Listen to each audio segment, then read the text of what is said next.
All right, welcome to the Young Turks. Cenk Ugranic is sparing with you guys. As usual, crazy day in news. It's Trump world. CNN has sued the White House. That's fascinating. I have mixed feelings about a couple of stories in the rundown today, including that one, believe it or not. But wait till you get a load of Maxine Waters. I think that, look, I've actually had some issues with her in the past in terms of policy, but in this case, I think she's going to do some amazing work. So this time, Trump folks, buckle up, brace for impact. If Maxine Waters is the one that takes down Donald Trump, oh, that would be awesome. Awesome.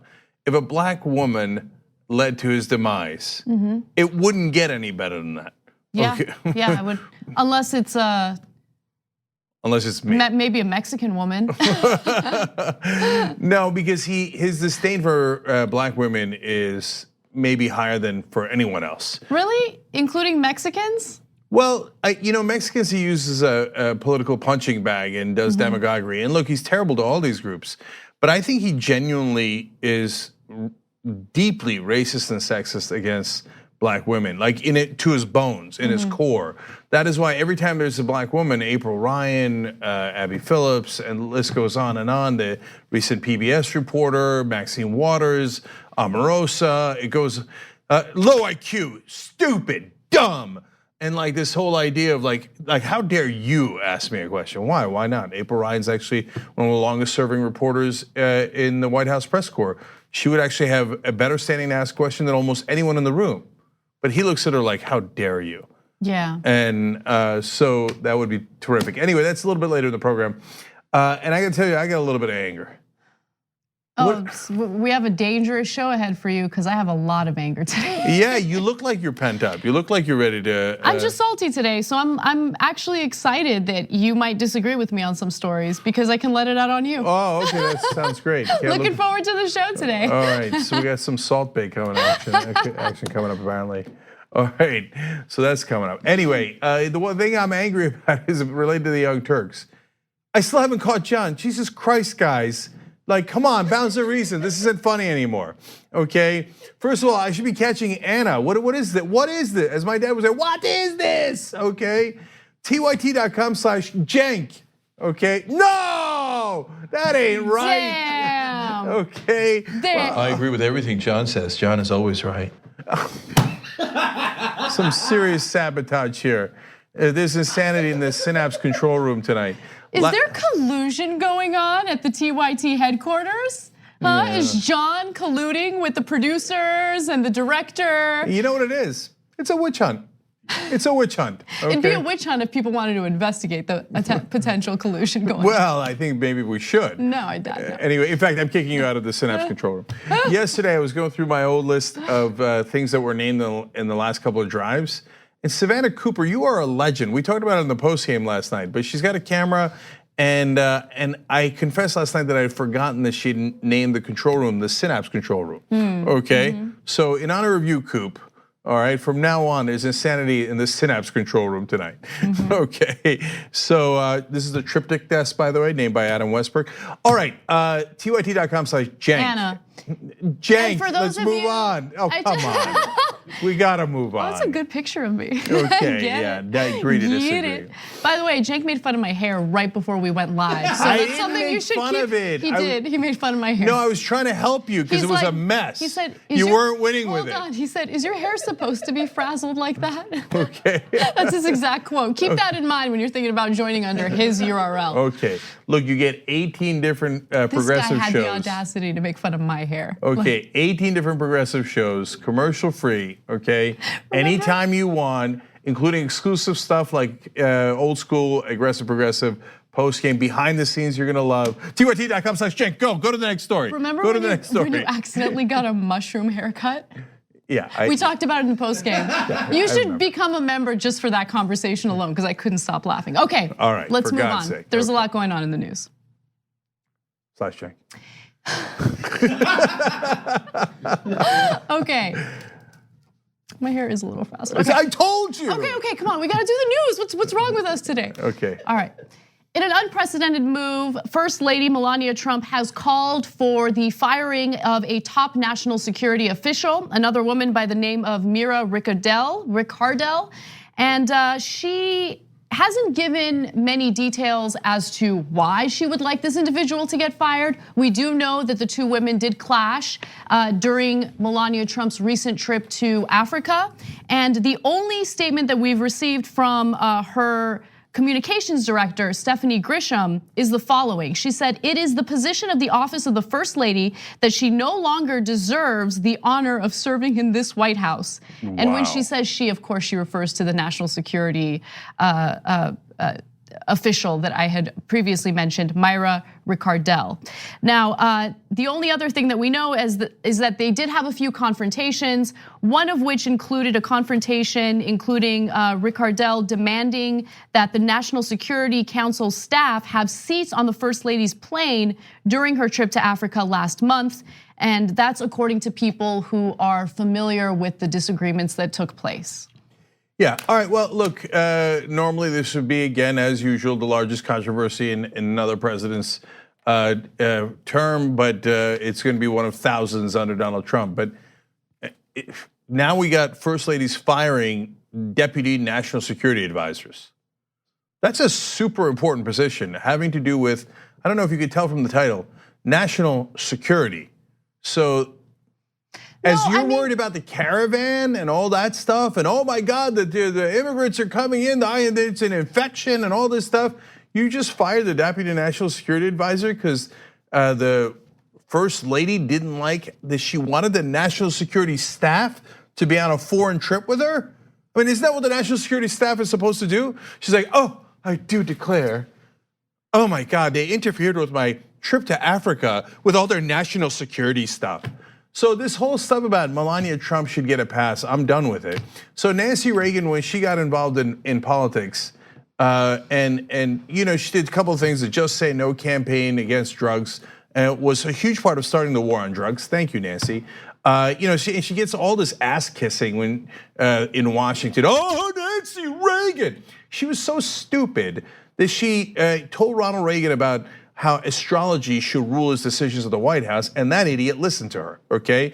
So now, if you're Laura Bush, now that's another Republican First Lady, and you didn't get involved in politics, she was nothing but intelligent, pleasant, a good representative of the country, never did anything wrong, never got involved in trying to control policy for irrational reasons, then there's no reason to go after the First Lady. It's not about Republicans or Democrats. Laura Bush was, in my opinion, perfectly fine, and I defended her throughout the Bush administration for 8 years as we went after her husband and Dick Cheney relentlessly, right?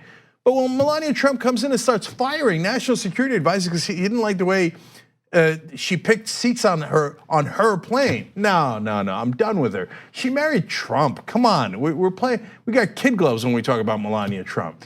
Well, look, I did not want to attack Melania Trump on the things that I saw people in the media and online attacking her for, which was her past as a fashion model, the way she dresses, what kind of shoes she's wearing. Who cares about that stuff? I think that it is fair to criticize her once she does enter the political world and she starts making or having influence on political decisions. And if we have a national security member of the national security team getting fired because Melania Trump just simply doesn't like this person or doesn't like the types of confrontations they had, then yeah, I think that it's fair to criticize her. To be fair, I don't know much about the deputy national security aide. What I do know is that this is a very strange thing. It's never happened before. And to know that the First Lady could have, if this woman gets fired, and it appears that she will likely get fired, she has undue influence. I mean, what type of expertise does she have to make a decision like this? Unless there's actual evidence of wrongdoing that could put the country in jeopardy in some way, which I doubt. Look, and I'm also tired of their hypocrisy. We're always the good guys, so we don't criticize her modeling career. But Michelle Obama tried to get kids to eat healthy, and they said, "Oh, she's doing propaganda and trying to control your lives, big government." And when she wore sleeveless shirts, which is the most normal thing on the planet, they're like, "Oh, how dare she expose her arms?" Melania Trump did naked lesbian photo shoots I'm cool with it. I got no problems. But you better never, ever talk about Michelle Obama's arms again. And then now, look, let's keep it real too. Laura Bush married George Bush when they were very, very young, okay? And Melania married Donald Trump when he was very, very old. And so what did she do it for? Because of his charming personality? Because he's a very high IQ person? Because he's a stable genius? Can we just be real for 1 second? I know you're not allowed to say it. She married him for the money, okay? There's no other reason to marry a monster like Donald Trump. He's not remotely charming. He's one of the dumbest guys in the world. He's a brute and a bully. He cheated on her endlessly. She did it for the money, but now we're supposed to, no, don't say it. You're not allowed to say it. I'm saying it, sorry, sad day for you. Yeah, I don't care for any of the reasons why she got married to Donald Trump. I do care when she starts making decisions that impact the country, impact national security. She's not an expert on national security. I don't care how much she might dislike a person. You have to look at that person's expertise and decide whether or not he or she is doing a good job in the position that they're currently holding. That is how you decide whether or not that person should remain in government, not whether or not the first lady likes that person. And last thing, look, the reason I bring up the money is because what's the qualification here? I mean, is she, again, you keep using Laura Bush as the counterexample. Well, they kind of came up together, right? And she was trusted by George W. Bush to give him decent counsel, and she appeared to be on the surface a very decent person who would try to temper his, his worst instincts, right? Melania Trump, we're trusting her to make decisions about the Deputy National Security Advisor for what reason? For what reason? She's not they didn't grow up together. She's not a trusted partner in that sense. She's got none of the attributes of anyone else remotely qualified to talk to the president. Now, I know there's a great irony because the president himself is a moron. He's not qualified to make decisions about the national security advisor, but he's the president. There's nothing we can do about it, and he got elected. That's real. Whether he's qualified or not, the American people decided he should be president. Now, but when the first lady comes in and based on fits of, whatever it was, peak, that she didn't like this other woman for whatever reason, telling the president what to do and firing people involved in security, totally, utterly unacceptable. All right, moving on to other news, actually an update on an ongoing story. CNN has decided to file a lawsuit against Donald Trump and other defendants in relation to the revocation of Jim Acosta's White House press credentials. Now, his press credentials were revoked after he asked Trump a simple question a day after the midterm elections regarding the migrant caravan that is attempting to make its way to the US-Mexico border. Take a look.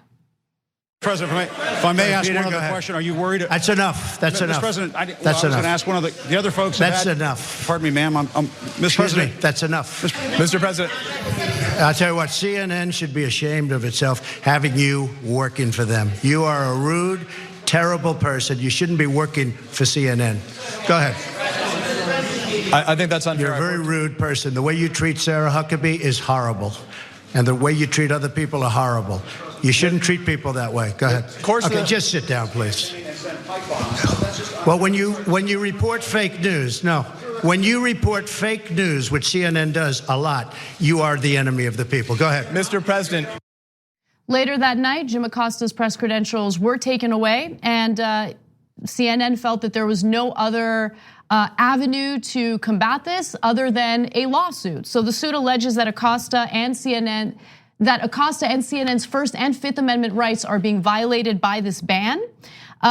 But something to just keep in mind, it was docketed, meaning the lawsuit was, and assigned to Judge Timothy J. Kelly, who is a Trump appointee. We'll see what happens. And there are 6 defendants listed in this suit.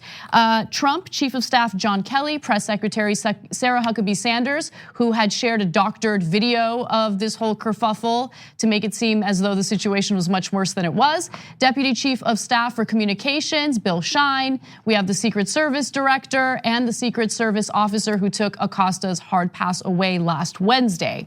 And they have listed past precedents regarding the White House and the press in their suit, which I'll get to in just a second, but Cenk, jump in. So I'm a little conflicted about this. So it's important for people to stand up for freedom of the press. So I'm glad that CNN is doing that in that sense.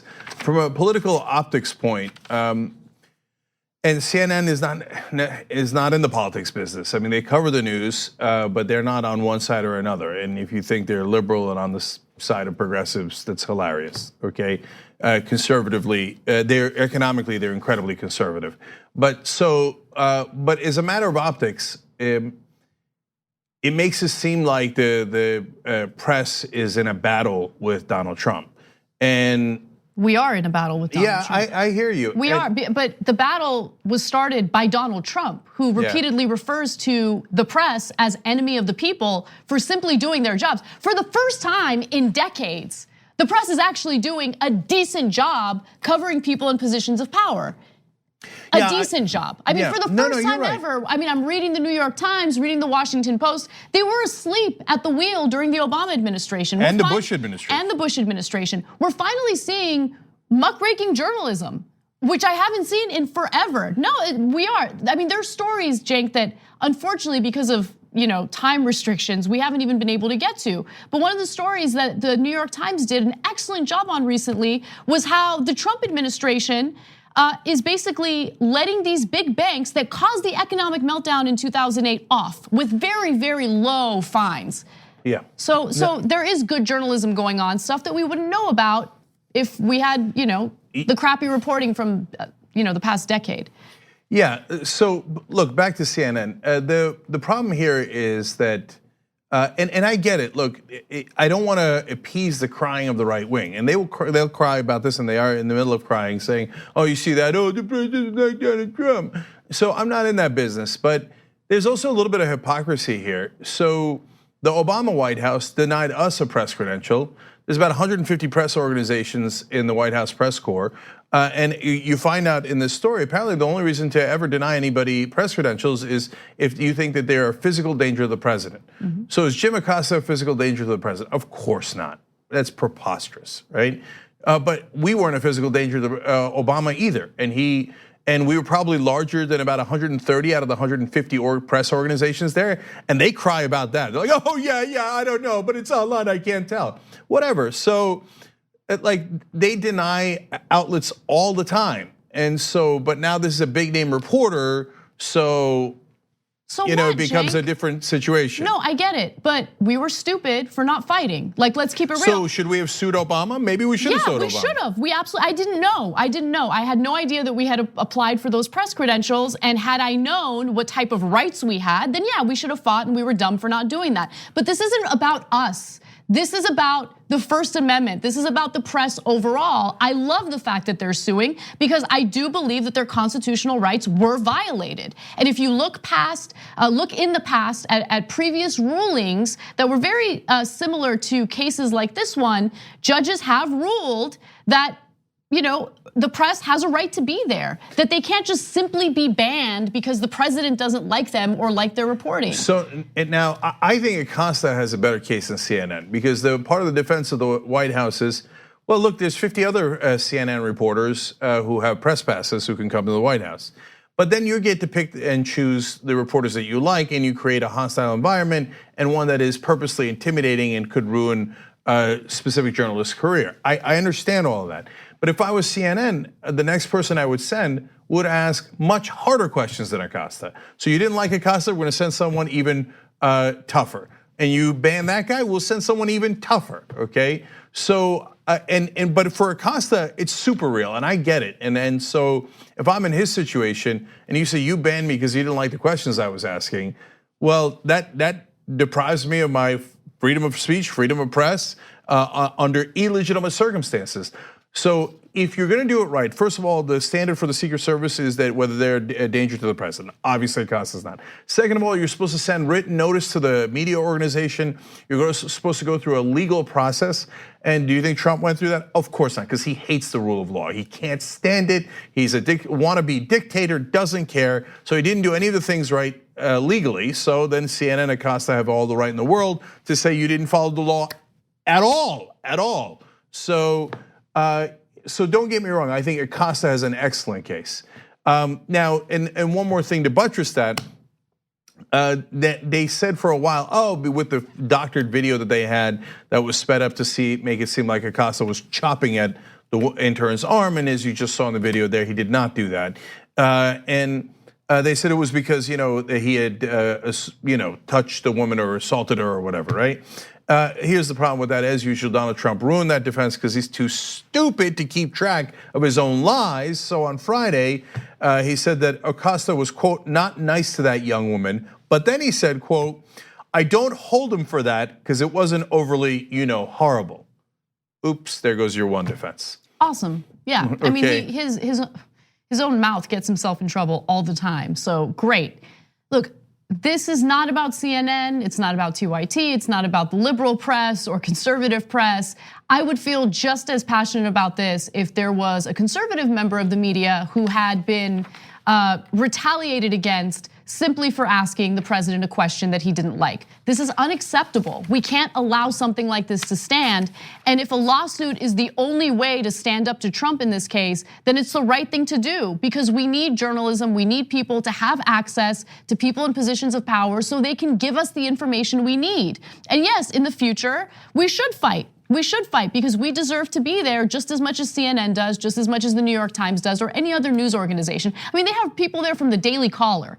If you have people there from the Daily Caller, I mean, come on. So that's Tucker Carlson's website that publishes lies on a very, very regular basis, and they do it for propaganda purposes. So now one more piece of hypocrisy from Donald Trump.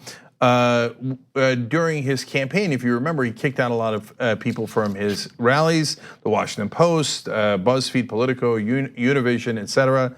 At the time, he said, no, he's not gonna do it when he's in office. Quote, when I'm representing the United States, I wouldn't do that, but I would let people know if somebody's untruthful. In fact, we have video evidence of that. This is a video from June of 2016. If you are elected, will you try to revoke the press credentials of media outlets at the White House? No, it's a different thing. In my case, I'm a person running for office. I rent these large arenas, I rent them, and so I have an option. When I'm representing the United States, I wouldn't do that. But I would let people know if somebody's untruthful. And here's one more quote from Trump during the campaign. Whoever chooses the people that get the press credentials, I wouldn't even tamper with that, frankly. Please. Okay, so not true as usual. He hates the idea of the First Amendment and the idea that there would be a free press who would challenge government officials. He believes in big government ruling over you. He believes in authoritarian form of government. And so, no, he was lying the entire time when he was, and you knew from his campaign, when he banned the press, he would ban the press when he's in the White House, and he has, and he's banned Acosta. So look, it's a minor, it's not even a dispute. I'm just unsure if this is the right strategy, as opposed to the strategy of sending tougher and tougher reporters with tougher and tougher questions in. But you could, by the way, you could do both. Yeah, I would argue that would be the best way to do it. You know, keep sending, real journalists who are gonna ask some tough questions, and don't back down. That's the thing that I'm afraid of, actually, that there was gonna be no action taken following this. Yeah, so you know what? Let me give credit to a guy I almost never give credit to. That's Jeff Zucker. So look, there's good reason for not giving him credit. He's unfortunately the guy who's partly responsible for bringing us Donald Trump in the first place. Not only because he hired him in the apprentice, he couldn't have known that he was gonna run for president, but he gave him billions of dollars in free media coverage and denied it to progressives and other candidates during the campaign. But in this case, he is standing strong for freedom of the press and for Jim Acosta, and he is not getting bullied. And so for that, credit where credit is due to Jeff Zucker, who runs CNN. And I'll tell you what, one super last thing. We had Sam Donaldson on the show a long time ago, and he was the White House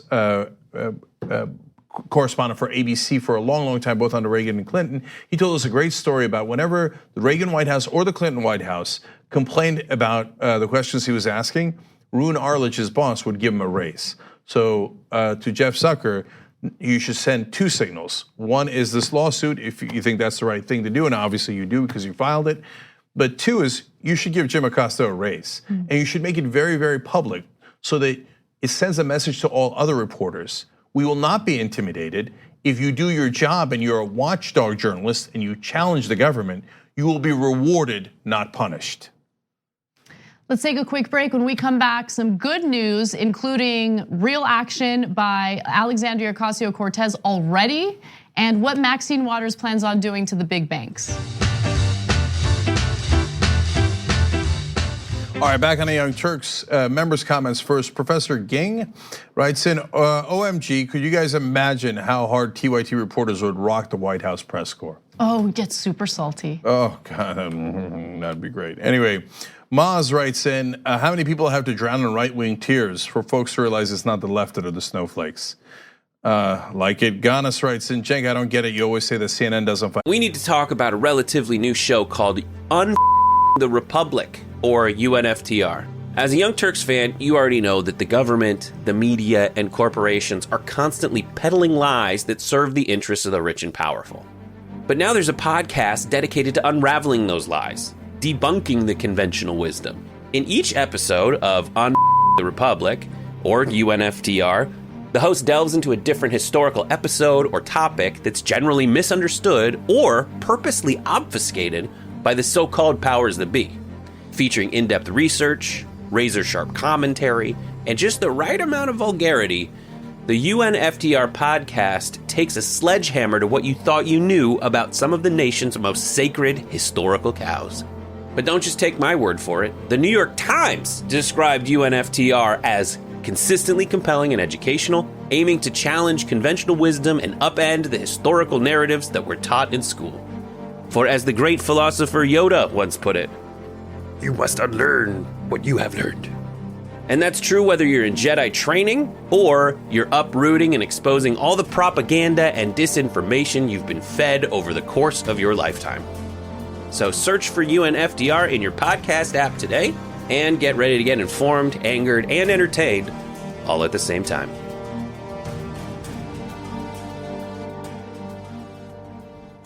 Right back, now it's different. Well, let me go to Cam J before I respond to that. Cam J writes, and the press is discredited by both sides. The way they report only compounds how people see them as arms of the rich. This will make CNN look like a rich elite institution fighting a manifestation of the people. So that's interesting, and I think that's part of it. I think that what I was trying to say earlier is CNN now looks like they're in a conflict with Trump. Whereas when they are asking questions, that is not because they're opposed to Trump. Those are legitimate questions that they should ask of any government official and any president. Whereas the lawsuit makes it seem like they're fighting, when in reality, like asking the questions is not fighting.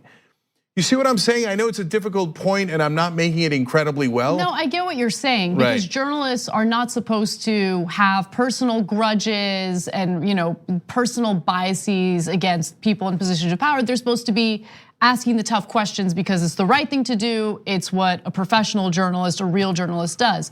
But the fact of the matter is, right now, they are in a fight with the president. And it's not because they started it. It's not because they want to be in that fight. It's because he's the one who made the decision to revoke credentials. In my opinion, and hopefully in the judge's opinion in the future, in an unconstitutional way. And so yeah, they're in a fight right now, but I don't think that this is CNN's doing. You know how CNN is. They go out of their way to be neutral. They don't want the conflict, they want the access. Yeah. But in this case, I mean, you have a president who can't even handle neutral reporting. All right, Jack Townsend writes in on YouTube Super Chat, hey guys, I'm very conservative. I don't really agree with you all on much, but I watch you all the time and appreciate hearing different points of view. Know that there are normal conservatives who can disagree productively. Jack, I really appreciate you writing in and saying that, man. It's good to know that, and I love that you've got an open mind and are at least listening to the other side. And we can be pretty tough on the other side. And the fact that you're even listening to us shows you've got even more open mind. Okay, so we have resolved one thing at least, which is the TYT T-shirt contest is over, and Anna has been defeated. Oh, damn. Okay, and luckily it's by a good guy, not a bad guy. Bernie One Kenobi has won the poll, tyt.com/poll. We were asking which shirt you would prefer, and apparently it is Bernie One Kenobi that you preferred. And by the way, the person who designed that is a TYT member. Their handle is Old Turk, so you'll be able to purchase that picture on a shirt later this week at shoptyt.com. Shoptyt.com would make for a good Christmas gift, by the way, to fellow Bernie supporters. And next Monday, Anna and I are going to do a special postgame that's free to everybody. Normally, the postgames are just for the members, but in this case, only the members can ask questions, and you could be on video too. So it's a special thing. It's called Shindig, where you get to ask us questions like as if you're Skyping in. We're using that technology to do that. So if you want to be one of the people asking us questions, become a member, tyt.com/jank. And if you want to watch it, everybody can. Well, I thank you, appreciate that. Oh, come on. Anyone can watch that special post game where the members ask us questions next Monday. All right, Anna, what's next? All right. Alexandria Ocasio-Cortez, along with a number of progressive groups, including the Justice Democrats and the Sunrise Movement, protested outside of the offices of House Minority Leader Nancy Pelosi, who, of course, is the House Minority Leader right now during the lame duck session. So what did they protest? Well, protesters called for Democrats, who will have a substantial majority in the House next year, to create a select committee to develop a plan to switch to 100% renewable energy. So we're gonna give you Pelosi's reaction to this protest in just a minute, but remember, Pelosi is a Democrat, she's on the left, and you have real progressives showing up to her house, not really her house, her office, and demanding that she actually do something about climate change and renewable energy here in the United States. Now, without further ado, let's hear from Alexandria Ocasio-Cortez and what she has to say about this protest and this whole movement.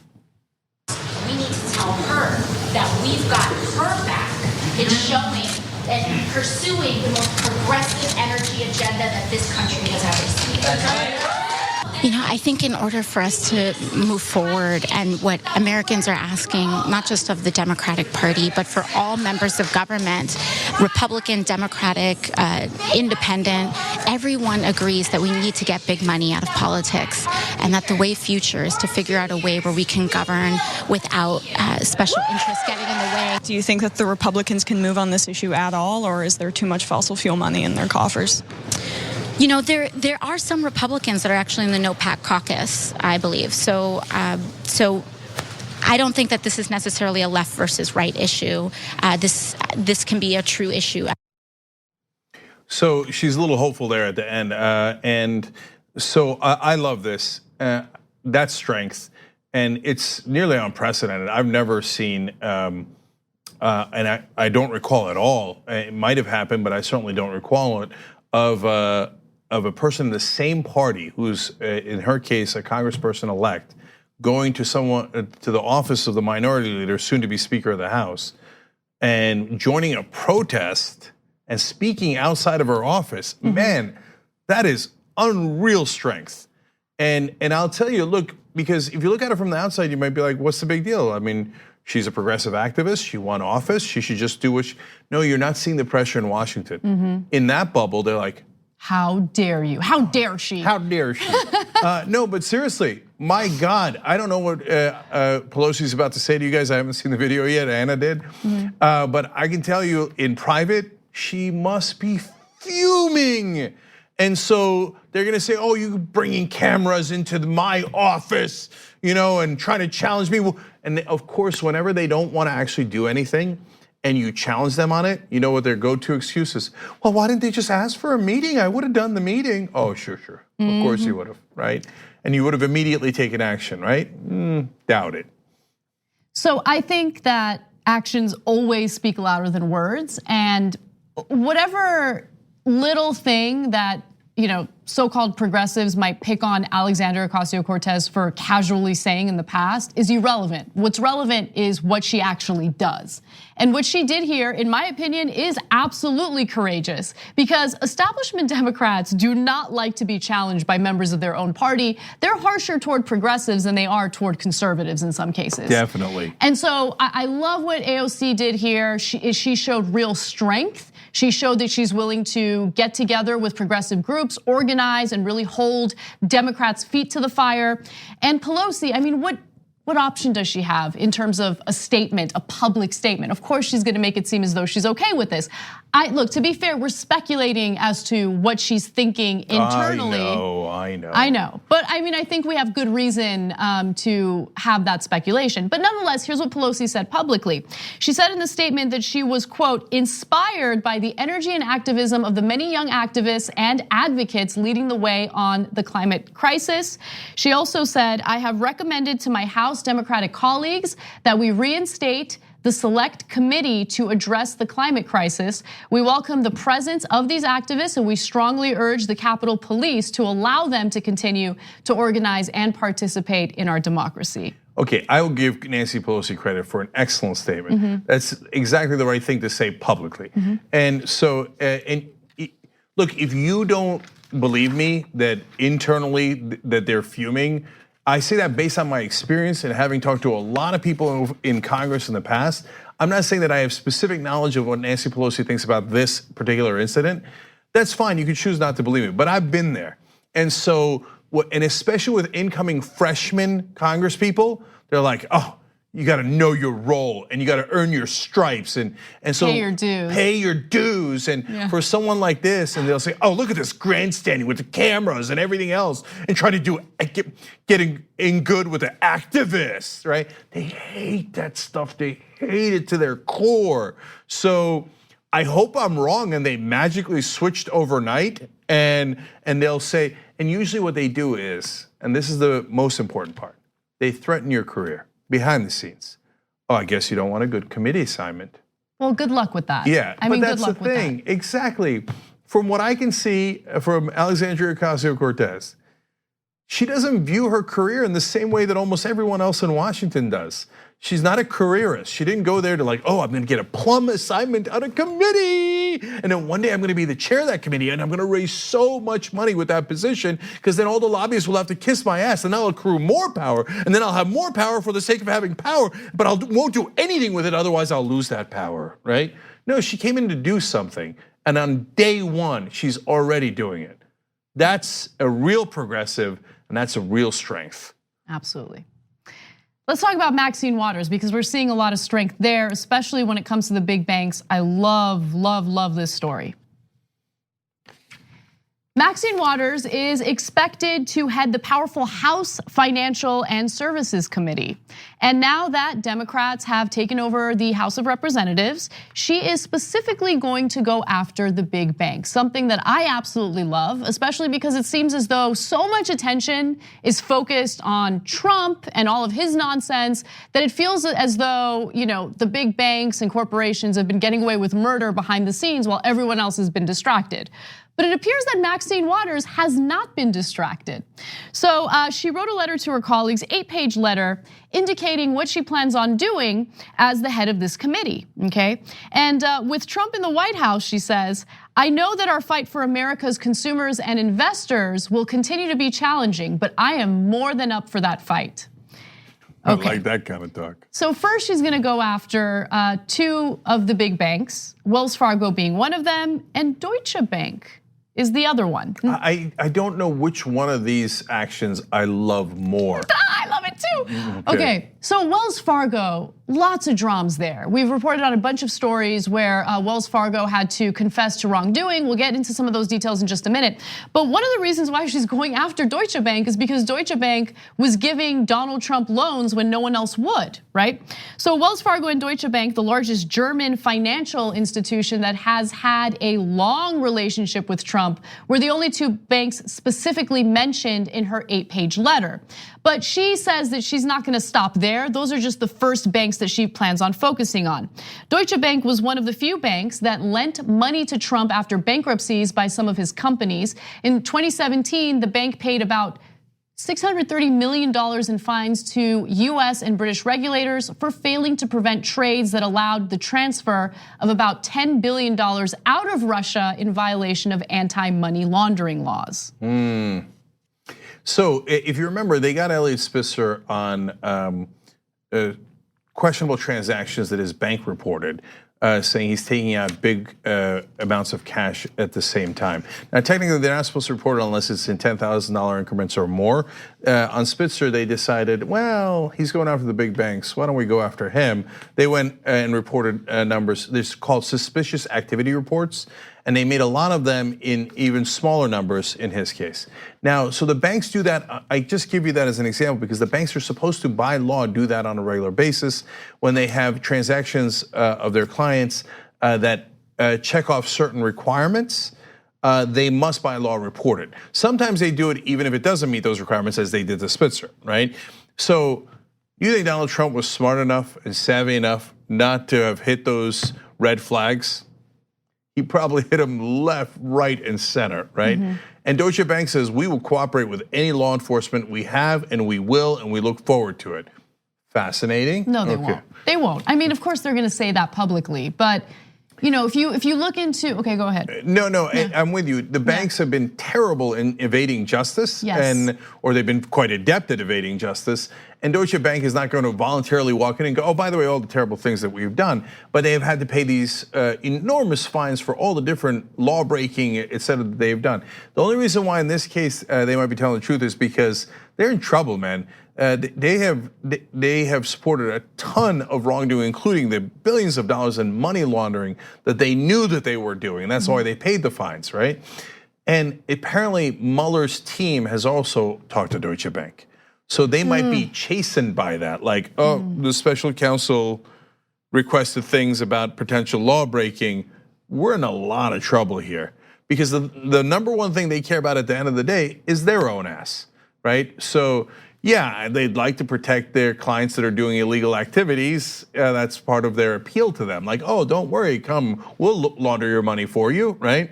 But if it's them versus their clients, they'll go, us, we're gonna protect us first. So Trump might be in a lot of trouble here. You get into his tax returns, that's a whole world of hurt for him. You get into his bank account, that is filled to the rim with landmines. So go get him, Max. So I think that Trump is certainly one of the motivating factors in some of these investigations, and I'm fine with that. But for me, this goes beyond Trump, right? This is more for me about what we're gonna do to protect consumers. Because what's happening behind the scenes, and unfortunately, these are the types of stories that don't get enough pickup, is that the Trump administration, both through the Consumer Financial Protection Bureau and the Justice Department, have been taking it very easy on the very banks that messed with us and destroyed the economy. So a specific example is Barclays, which is one of these major multinational banks. They were also committing fraud in the run up to the 2008 economic downturn. And what they were doing was the subprime mortgages, bundling these mortgages, and then putting out these mortgage-backed securities that people were investing in. People were unwittingly investing their retirement money in that, and those assets were so toxic. As soon as everything blew up and people started defaulting on their loans, people lost nearly 50% in some cases of their retirement accounts. And so the Department of Justice under Obama pursued, in my opinion, a very weak fine for Barclays, only $7 billion. You know what the Trump administration did? They settled for $2 billion. They said, hey, Barclays, here's a $5 billion gift to you because Donald Trump won. Now you were gonna have to pay that fine because you ripped people off. You stole their money, but we don't mind that you stole their money because you're our donor. So we're gonna give back $5 billion to you guys. Donald Trump is the swamp. He's gross. So, when she goes after Wells Fargo too, she's gonna do it to protect consumers. And look, you gotta understand, I have some policy differences with Maxine Waters. And I think she's actually more on the corporate Democrat side oftentimes, okay? But that's for another day. as Anna pointed out, we got to go fight the White Walkers first, okay? So whether it's House Lannister or whoever, let's go. There's a bigger threat. And the threat right now is Donald Trump. And I think Maxine Waters is doing a fantastic job of fighting back against them. And going after Wells Fargo protects you guys because they keep ripping you off.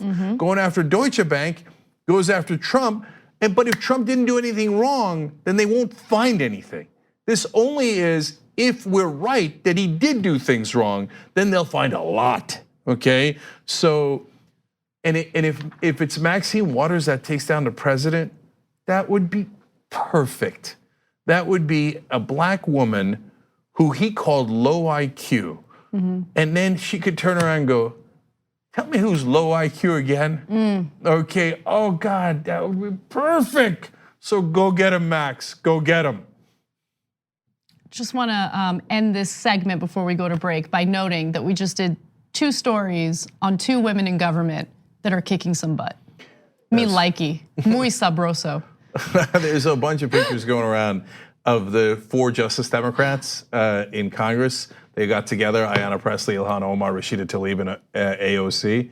And man, those pictures look powerful. They're not coming, they have arrived. They're in the House. Yes! We'll be right back. We hope you're enjoying this free clip from the Young Turks. If you want to get the whole show and more exclusive content while supporting independent media, become a member at tyt.com/join today. In the meantime, enjoy this free segment. All right, back on TYT, Canadian Atheist writes in, Alexandria is pushing the establishment to the left. Exactly right. This is all from the members section. Progressive Todd writes in, AOC doesn't care about a committee position. At TYT, we frequently talk about all the ways that big tech companies are taking control of our online lives, constantly monitoring us and storing and selling our data. But that doesn't mean we have to let them. It's possible to stay anonymous online and hide your data from the prying eyes of big tech. And one of the best ways is with ExpressVPN. ExpressVPN hides your IP address, making your activity more difficult to trace and sell to advertisers. ExpressVPN also encrypts 100% of your network data to protect you from eavesdroppers and cyber criminals. And it's also easy to install. A single mouse click protects all your devices. But listen guys, this is important. ExpressVPN is rated #1 by CNET and Wired magazine. So take back control of your life online and secure your data with a top VPN solution available, ExpressVPN. And if you go to expressvpn.com/TYT, you can get 3 extra months for free with this exclusive link just for TYT fans. That's expressvpn.com/TYT. Check it out today. She cares about making positive change. Carefully watching makes a great point. They can't threaten her financial stream. She is people driven. That gives AOC her strengh. Freedom. That's exactly right. Because normally they say, oh yeah, what if we talk to your donors? And she's gonna say, have at it, Hoss. I'm a Justice Democrat. All my donors are actual human beings, right? Yeah. So that's strength they can't take away. I love that. YouTube super chat, Colin Barons writes in, I love AOC, but protesting the House leader seems to shoot her ability to earn political capital in the foot. How is she supposed to move her agenda? Colin, I love your brother, but that's totally wrong. So I get why you're saying it, because the old school way of looking at it is, well, the Speaker of the House has enormous power, which is true. And so you can't get anything introduced unless she doesn't want it, if she doesn't want it introduced. So unless you appease her, right? No, there is another way to do it. Like if Alexandria played the same old game, she would be number 220 on the list of Democrats. She's the youngest incoming freshman, and they don't really like her anyway. And remember, Pelosi, the day after she won, dismissed her victory. Yep. So she would have almost no power. She would have to spend decades beseeching Nancy Pelosi and her ilk, and she would have to slowly accumulate power so she could introduce one bill, right? No. The other way to get power is you win and you apply pressure, right? Yeah. And say, hey, listen, Crowley was the number 4 Democrat, and he's not here anymore, I am. Hey, you're the number 1 Democrat, that's funny. See, that puts a little fear of God in them. All of a sudden, we're having a conversation.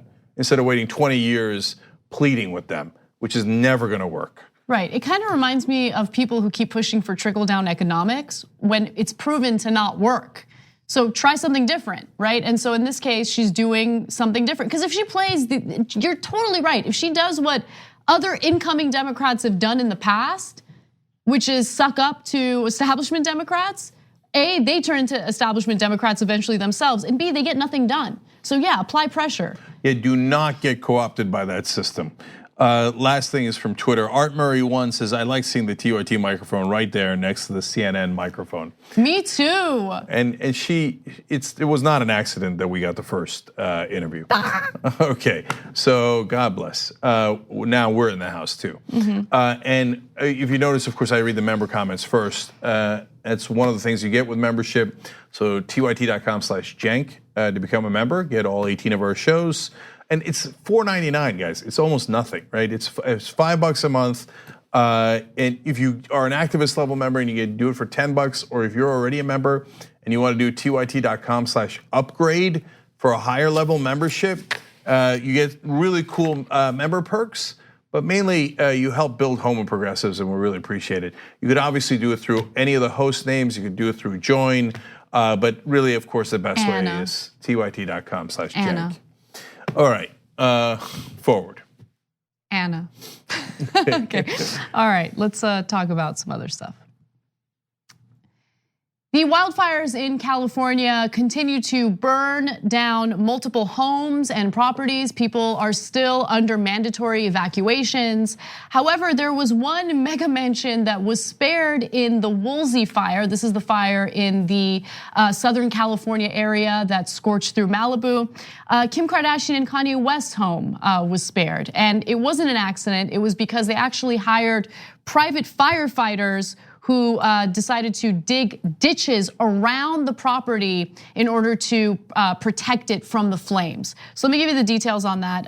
Kardashian and West had the luxury of hiring private firefighters who battled flames surrounding their $60 million mansion outside of Los Angeles. So the team dug a number of ditches to create a fire break around the house. Neighbors told TMZ they were thankful the couple had put up the money to bring the firefighters to save all of their homes. So because of the geography of their house and the way that it's all set up, their efforts not only saved their home, it also saved the homes of other people in the neighborhood. But I think that this is an interesting story, especially considering Cal Fire, the way it's funded, how it's actually underfunded when you consider the severity and the frequency of these fires due to climate change. Look, I don't blame them for doing what they did. I would do the same thing if I had the resources. But we're moving closer and closer to a situation where if you have the means to protect your property, your life, your home, you can do it. And then when it comes to important services like fire departments, they're not getting the funding that they need to keep up with the frequency of these fires, so everyone else suffers.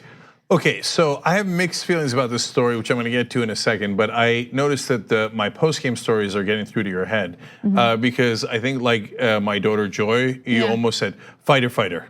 Yes, yes. So in a post game, I talked about how my 6-year-old daughter with the shower nozzle goes, "I'm a fighter," instead of firefighter. Anyway, both cutesy and interesting stories in the post game. If you're a member, tyt.com/join. Join to become a member. Or Anna, that works too. Okay. Anyway, so now onto this story. Look, I totally get it. I don't begrudge them. If it was my house, I'd want to protect it too. They didn't do anything wrong. And in fact, their neighbors are incredibly thankful because they might have saved the whole cul-de-sac that they live in. And so that's great. So it's not about Kim Kardashian and Kanye West in that regard. But we live in troubled times. And the wealth inequality is so great now that we're going back to insanity like privatized firefighters. So if you don't know, that's actually the system we had here a long time ago in America, and it was a disaster. That's why we went to socialized firefighting departments, literally, and socialized cops. So those are socialist systems where the public decides we're better doing this together than one by one. Because when you had privatized firefighting systems and organizations and companies, well, they would put out your fire, but they wouldn't put out the fire next door, and then it would engulf the whole neighborhood, and it was an absolute disaster, right? So now our public fighter, I just did it. Our public firefighters are so underfunded that the rich are getting their private, personal firefighters. Yeah. Well, that's deeply problematic. So for the society, not because of their individual action, but for society, that's a real big problem. So let's talk a little bit about the way CAL FIRE is funded. It's actually pretty complex and complicated. They do receive some funding from the federal government. They also receive funding from the state. But to give you an idea of how bad things have gotten in the state of California because of these wildfires, the agency, this is in September of this year, the agency was down to its last 11 million after spending 432 million in July and August alone. The budget year doesn't end until June 30th of 2019. So in September, CAL FIRE had asked for more funding, both from the state and the federal government. And the reason why they had to do that is not because they're wasting the money, it's because there are more wildfires in the state of California as a result of record droughts, drier weather, climate change, warmer temperatures, warmer seasons lasting longer than usual. The request means that the state will probably dip into budget reserves for the 8th time in the past 10 years to cover the cost of putting out wildfires. And another thing in California is they have, for a very long time now, employed inmates to essentially fight the fires alongside our hired firefighters. And then later, when they're released from prison, they're not allowed to get hired because the background investigations just to get hired as a professional firefighter in California is very extensive. And if you've ever been convicted of a felony, you won't get hired. But it's a money-saving tool. And so we're exploiting inmates. We don't have enough funding to keep up with the frequency of these fires, and then people with money are gonna do what people with money do, and that's protect themselves with private firefighters. Look, if you're gonna make their actions in any way political, Kanye went and supported Donald Trump, who then blamed the firefighters and California for the fires, when in reality it's the climate change. And so he helped a guy who causes the problem in the first place, but it's okay because he's rich, because he could just protect himself by hiring privatized fire force. And so I remember people talking about wealth inequality has gotten so bad, eventually the rich are gonna have to build moats around their house. This was almost literally a moat. They dug a trench around their house so that in this case, the fire wouldn't get in. But I mean, that's what they're doing. They're closing themselves off and they're hoarding all of the wealth.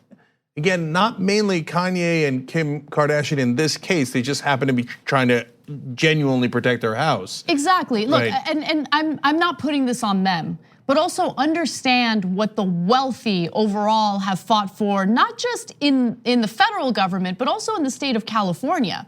I mean, they have a $60 million home, right? Back in 1978, Californians passed a horrible proposition that capped property taxes at a little over 1% of the market value of the home, which severely underfunded our schools, severely underfunded the state. And so who do you think suffers the most from that? Us as Californians who desperately need these services, in some cases to stay alive and protect our homes. Yeah, and so if you're thinking, well, don't make it political. No, look, you're not getting it. Everything's political because those are all decisions.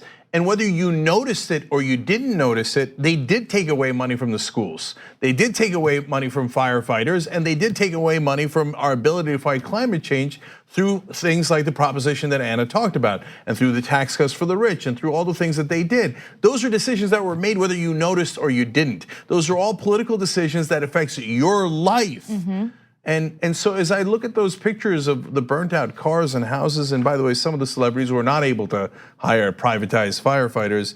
Miley Cyrus's house was burnt down, so is Neil Young's and Gerard Butler's. But as you look at these pictures, and you look at some of the pictures left over from the extreme hurricanes we're experiencing now, it looks like a post-apocalyptic world. Absolutely, yeah. And so this too is political, because we've made a political decision to do nothing about climate change. And now the extreme weather has come home to roost. unless, of course, you're the wealthy who helped partly create it. Then you just hire private cops, private firefighters, and build moats. Something to think about while we go to our next break. But when we return, we have more stories, including some international news and what North Korea is currently doing with its missile development. Yeah, that's also a mixed story. That's fascinating twists and turns in that story because there's bad guys on all sides. We'll explain when we come back. Thanks for listening to the full episode of The Young Turks. Support our work, listen ad-free, access members-only bonus content, and more by subscribing to Apple Podcasts at apple.co/TYT. I'm your host, Cenk Uygur, and I'll see you soon.